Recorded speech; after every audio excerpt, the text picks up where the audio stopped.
By Guru Besar Lankar Ida Bagas.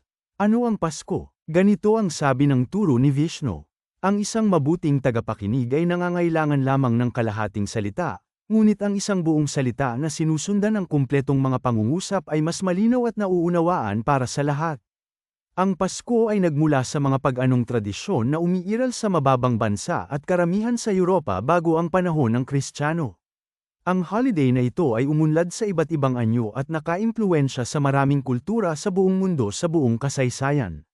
Noong nakaraan, ang mga pagano, na kadalasang nakikita ng masama ng mga Kristiyanong dominanti, ay nagdiwang ng winter solstice. Ang pagdiriwang na ito ay minarkahan ng simula ng mas mahabang araw at ang papalapit na tagsibol. Ang mga Aleman, na hindi pa na-convert sa Kristyanismo, ay nagdiwang ng kapistahan ng liwanag sa pinakamaikling araw ng taon, bandang ika-21 ng Desyembre. Binigyang diin ng pagdiriwang na ito ang kahalagahan ng pagsasama-sama, pagbibigayan, at pamumuhay sa kapayapaan sa isa't isa. Ang Christmas tree, isang mahalagang simbolo ng Pasko, ay nagugat sa pag-anong tradisyong ito. Sa pag-usbong ng Kristyanismo, lalo na sa ilalim ni Emperador Constantine, ang pag-anong pagdiriwang na ito ay nagbago sa isang kaganapang Kristiyano. Upang kumbinsihin at pag-isahin ang pagano populasyon, pinanatili ng simbahan ang Midwinter Festival ngunit may bagong kahulugan, ang kapanganakan ni Jesus. Ito ay isang estratehikong hakbang upang akitin ang mga walang muwang na pagano at gawing mas madali para sa kanila na maniwala sa Kristiyanong Diyos. Ang simbahang Katoliko ay tusong pinag-ugnay ang umiiral na mga tradisyon sa kalagitnaan ng taglamig sa mensahe ng kapanganakan ni Kristo, nang hindi ganap na inaalis ang mga pagano ng kanilang sariling mga kaugalian. Kaya, ang modernong Pasko ay walang gaanong kaugnayan sa pagsilang ni Jesus o sa Diyos. Ang pinakamahalagang simbolo, ang Christmas tree, ay wala ring direktang link sa pananampalatayang Kristiyano. Hanggang kamakailan lamang, ang pagmamay-ari ng Christmas tree ay itinuturing pa nga ng ilan bilang pag-anong maling pananampalataya. Ang ideya na ang Pasko ay katumbas ng araw ng kapayapaan, ay mapagkunwari, lalo na kapag ipinahayag ng Bible Belt. Pagkatapos ng lahat, ang Kristyanismo ang naging sanhi ng karamihan ng mga digmaan at pagdurusa sa planetang ito, na sinundan ng Islam at Hudaismo. Sa makatuwid, ang mga prinsipyo ng kapayapaan at pagkakaisa na kaugnay sa Pasko ay hindi eksklusibo sa kulturang Kristiyano. Ang salitang Christmas ay nagmula sa Christ na nangangahulugang gawing Kristiyano. Ang mga ayaw makisama sa mga gawaing Kristiyano ay ipinagdiriwang ang holiday mula sa orihinal na tradisyon ng pagmumuni-muni, pagkakaisa, pagkakasundo, at pagbabahagi ng kaunlaran. Sa ngayon, ang malaking bahagi ng populasyon ng mundo ay hindi mahigpit na nagdiriwang ng Pasko bilang isang pista Kristiyano, ngunit sinasamantala ang pagkakataong magparty at magsaya. Para sa marami, ang Pasko ay isang dahilan para sa masaganang pagkain at inumin na may pansamantalang pagtuon sa kapayapaan sa lupa. Ipinakikita nito na ang anumang okasyon para sa isang pagdiriwang ay mahalaga, at para sa maraming tao, ang Pasko ay may konti pang kahalagahan. Sa kontekstong ito, maaari nating tapusin na ang Pasko ay higit pa sa isang relihiyosong pagdiriwang. Ito ay panahon ng koneksyon, pagninilay at pagpapalitan ng kultura. Dahil halos lahat ay may Pasko na bakasyon at kadalasan ay kakaunti ang gagawin sa panahon ng bakasyon, madalas na sarado ang mga tindahan. Masarap magkaroon ng masayang ilaw sa bahay sa panahon ng mapurol at malamig na mga araw. Dahil libre ang lahat, maaaring magkaroon ng malawak na almusal ng hindi nagmamadali. Maraming tao ang nagsisimba, pagpapabinyag doon, nag-aasawa sa simbahan, o nagnanais ng kristyanong libing, ngunit ito ay madalas na nangyayari sa labas ng tradisyon at ugali at hindi dahil sila ay tunay na naniniwala na si Kristo ay ipinanganak. Ang petsa ng kapanganakan ni Jesus ay hindi rin tama, dahil ayon sa kasaysayan ng mundo, si Kristo, ang anak ni Joseph na karpintero, ay ipinanganak sa tagsibol. Isang katotohanan na wala saan man sa Biblia na nagsasabi na dapat ipagdiwang ng mga Kristiyano ang Pasko, at kung totoo man na ipinanganak si Jesus noong Disyembre 25, si Diyos lang ang nakakaalam. Kakaiba, walang mananampalataya ang gustong magdiwang ng Pasko sa tagsibol. Karagdagan pa, may panlipunang panggigipit, ang mga hindi nagdiriwang ng Pasko sa Disyembre 25 at 26 Naniniwala man sila sa Diyos o hindi, ay hindi makakatakas dito at nakaharap sa mga problema. Sa mga araw na iyon, ang mga tao ay nakatali sa maraming mga paghihigpit at walang sinuman ang makakatakas dito. Ang lahat, saan man sa mundo, ay naharap sa taunang panahon ng Pasko. Sa pangkalahatan, ang mga tao ay literal at matalinghagang napipilitan pumasok sa isang maligaya na kalagayan. Tamang iniisip ng maraming tao, sino tayo para laktawan ang isang pagdiriwang? Sumasama kami sa kapaligiran, nagsasaya sa masarap na pagkain, at nagpapanggap na mabait sa isa't isa. Ang katotohanang wala tayong pakialam kay Jesus o sa Diyos ay hindi tayo gaanong nakakaabala. Gustong-gusto namin ang mga ilaw, holiday, kapaligiran, at lalo na ang libreng pagkain kapag available ito. Nasisiyahan kami sa mga dekorasyon ng Pasko, media, musika sa mga tindahan, at iba pa. Nangunguna ang ilang bansa sa Europa sa pagdiriwang ng mga pista ng Kristiyano at Katoliko. Ngunit hindi lamang sa Europa, sa lahat ng mga bansa na nakaranas ng kolonyal na paghahari, kung saan ang mga tao ay pinilit sa Kristyanismo sa pamamagitan ng latigo, mayroong maraming mga pista opisyal ng Kristiyano. Kunin, halimbawa, ang Suriname, Pilipinas, Brazil, Bolivia, Dutch Antilles, Mexico, at iba pa. Doon, ang karamihan sa mga natrauma na populasyon ng relihiyon ay mas deboto kaysa. Ang isang kapansin-pansing detalye ay nasa ilang mga bansa sa kanluran, tulad ng Netherlands, karamihan sa mga pista opisyal ng Kristiyano na malawak pa ring ipinagdiriwang sa Alemanya at sa ikatlo at ikaapat na mga bansa sa mundo ay matagal nang inalis. Ang mga marginalized na tao at bansa, na marahas na pagbabagong loob at pinamunuan sa pamamagitan ng kolonyalismo sa pakikipagtulungan sa simbahan, sa kasamaang palad ay nabubuhay pa rin sa Middle Ages ngayon. Sila ay sadyang pinananatiling ignorante sa paglipas ng mga siglo upang sila ay umasa sa kanilang mga nang-aapi. Nang ang mga sakop na bansang yun sa kalaunan ay nagkamit ng kalayaan, ang populasyon ay muling nahaharap sa isang diktatorial at tiwaling rehimen, na may makabuluhang pagkakaiba sa uri, kung saan ang isang maliit na elit na minorya ay humawak ng kapangyarihan sa isang malaking grupo ng mga tao na halos hindi matugunan ang kanilang mga pangunahing pangangailangan. Pinagtibay ng kanilang mga pinuno ang masamang ugali ng mga kolonisador. Bilang resulta, ang populasyon ay nananatiling nakakulong sa pag-iisip sa nakaraan at kasalukuyang pinangungunahan ng mga mayayaman at maimpluwensyang relihiyosong elit na kumakatawan sa kanilang sariling lahi. Ang mga inaapi ng nakaraan ay ngayon ang mga mapang api. Ang mga bagong mang-aapi, neokolonyalista, na ito ay nasisiyahan tingnan ng kanilang sariling uri, na sumusunod sa mga yapak ng kanilang mga dating malupit na pinuno. Ngayon, ang kanilang mga pinuno ay paimbabaw na nanawagan sa mga tao noong ika-25 ng Disyembre, batiin ko kayo ng isang maligayang Pasko at isang masaganang bagong taon. Itinuturing din ito ng mga tao bilang isang halimbawa at sa makatuwid ay mapagkunwari sa kanilang sarili. Ang halimbawa ay nagdudulot ng imitasyon. Ang tanging pagkakatulad ng mga mananampalataya at hindi mananampalataya tuwing Pasko ay ang kapaligiran, pagsasama-sama, pagkain, oras ng pahinga, at mga dekorasyon sa loob at labas ng tahanan. Nagbibigay ito ng pagkakataong magpakasawa ng walang kahihiyan. Matapos ang pag-anong pagdiriwang ng liwanag ay ginawang dalawang Kristiyanong pista opisyal noong nakaraang siglo. Ang mga araw ng Pasko ay ginawang pangkalahatang mga pista opisyal upang ang mga tagapag-empleyo ay hindi lamang makapagpahinga sa kanilang mga empleyadong Katoliko. Kaya, ang tradisyon ng Pasko at oras ng bakasyon ay lumitaw. At kapag bumagsak ang mga araw ng Pasko sa kalagitnaan ng linggo, nakakakuha ang mga empleyado ng dalawang karagdagang libreng araw na may bayad kapag walang kailangan sa kanila. Ang sinumang dapat magtrabaho sa araw ng Pasko ay tumatanggap din ng dagdag na allowance. Iyan ay isang magandang bonus. Ang Pasko sa modernong panahon ay nangangahulugan ng pagkain, pagpapakita ng gilas, at pagpapalamuti sa buong bahay. Hindi na ito tungkol sa pananampalataya, ngunit tungkol sa isang komersyal at sikat na pagdiriwang, kung saan ang Amerika ang nangungunang trendsetter. Ang tendensyang ito sa coziness ay masigasig na hinihikayat ng commerce ngayon.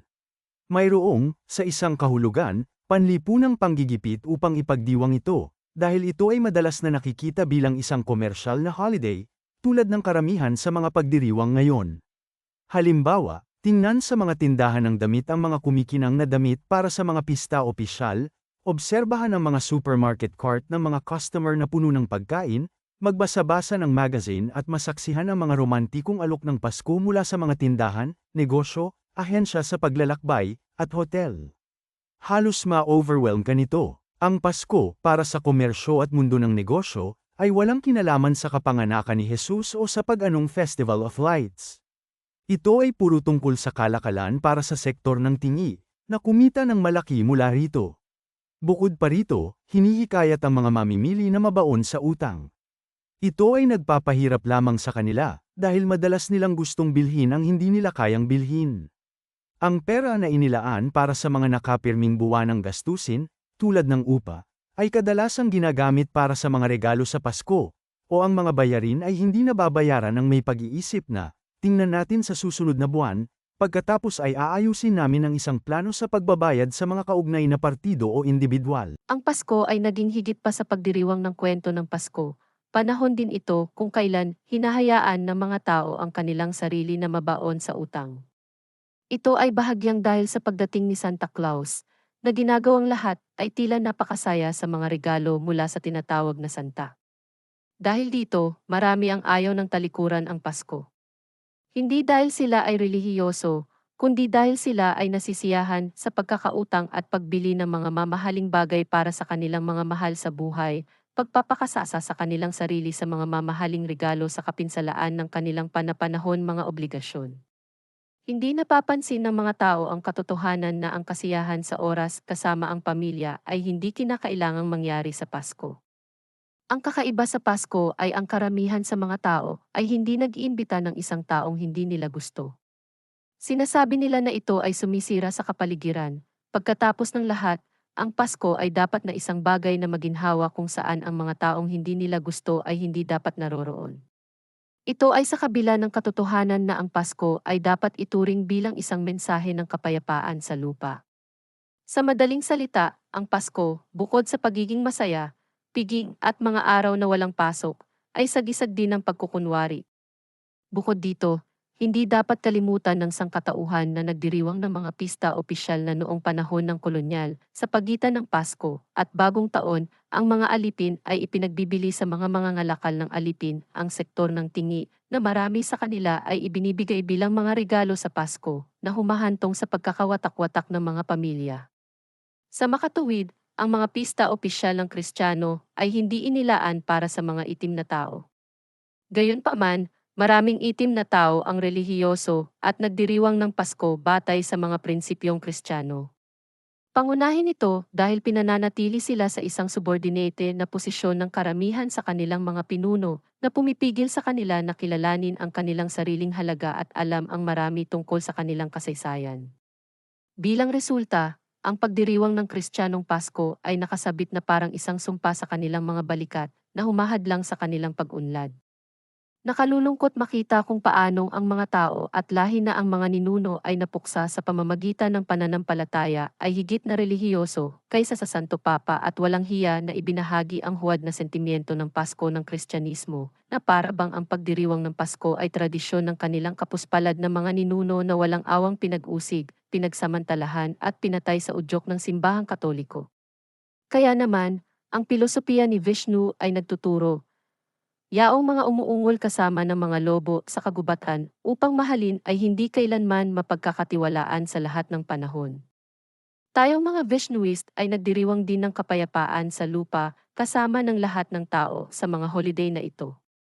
Sa buong taon, nangungulekta kami ng mga libreng kopya ng Biblia, ang Quran at ang bantayan ng mga saksi ni Jehovah. Para sa amin, ang mga librong ito ay napakahalaga at lubhang kapaki-pakinabang dahil makapal ang mga ito at tinatangkilik namin ito ng matagal sa paligid ng aming apoy sa kampo. Pagkatapos ng lahat, maaari nating gamitin ang kanilang mga banal na aklat sa taglamig para sa fireplace at upang panatilihing mainit ang ating paligid sa panahon ng malamig na araw ng taglamig. Ang ginagawa natin sa Pasko ay walang kinalaman sa kwento ng Kristiyanong Pasko. Ang aming mga miyembro ay naglalagay ng isang magandang Christmas tree sa bahay at ipinagdiriwang ang Pasko bilang pakikiramay sa orihinal na ideya ng Pasko noong unang panahon, ibig sabihin, kapayapaan sa lupa sa lahat ng tao. Sa panahon ngayon, uso sa maraming puting iskolar na lumikha ng lahat ng uri ng katarantaduhan batay sa tinatawag na mga siyentipikong pundasyon upang maging kapani-paniwala ang kanilang interpretasyon sa katotohanan ng kanilang mga banal na aklat. Tinatawag ng ilan ang mga kontradiksyon sa mga banal na aklat bilang plagiarism at regular na gumagawa ng ebidensya upang suportahan ang kanilang mga opinyon, na kanilang pinagsama-sama. Sinasabi nilang neutral sila at sinisisi ang kanilang mga ninuno sa mga maling nagawa noong nakaraan sa tulong ng mga banal na aklat laban sa sangkatauhan. Kasabay nito, ang mga iskolar na ito ay kasabwat sa pagpapabilis ng parehong kasamaan. Ang kanilang tinatawag na mga siyentipikong patunay ay ganap na nakabatay sa mga gawa-gawang doktrina ng kanilang masasamang ninuno, na una nilang tinanggihan. Sinusuportahan ng isang kasinungalingan ang isa pa. Sa makatuwid, halos lahat ng tinatawag na siyentipikong mga libro ng karamihan sa mga puti ay nabibilang sa basurahan. Ang sangkatauhan ngayon ay dapat muling suriin ang mga pandaigdigang isyu mula sa isang tapat na pananaw, gamit ang kamakailang siyentipiko ng ebidensya. Hindi dapat subukan ng isang tao na patunayan ang isang partikular na paksa na may mga hindi napapanahong fairy tale mula sa nakaraan. Halimbawa, kung umuulan, hindi ito dahil umiihi ang mga anghel sa likod ng mga ulap, kundi dahil nabubuo ang ulan o pag-ulan sa mga ulap sa pamamagitan ng pagsasanib ng mga lumulutang na patak ng tubig o pagtunaw ng mga tipak ng yelo. Ito ay isang atmosfera o natural na kababalaghan at hindi isang likha o himala ng Diyos. Kumbinsido ako na ang Pasko ay dapat na ipinagbabawal 2,000 taon na ang nakalipas para sa simpleng dahilan na ang mga tao ay mabait lamang sa isa o higit pang miyembro ng pamilya 2 araw sa isang taon habang binabaliwala o sinasaktan ang iba sa natitirang bahagi ng taon. Ang Christian elite class, tulad ng ibang relihiyon, ay muling nag-imbento ng gulong at nag-imbento ng Pasko para pagsamantalahan ang mga tao.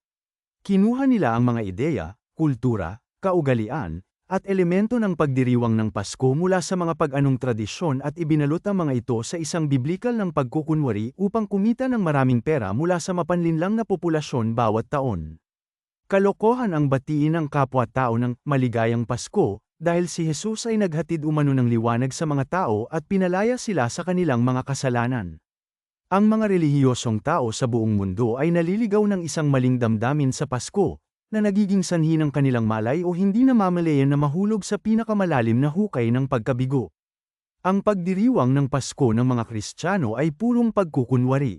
Para sa mga deboto ng nagdiriwang ng Pasko sa buong mundo, ang mga araw ng Pasko ay talagang nangangahulugang 24 na oras ng sapilitang mabuting pag-uugali.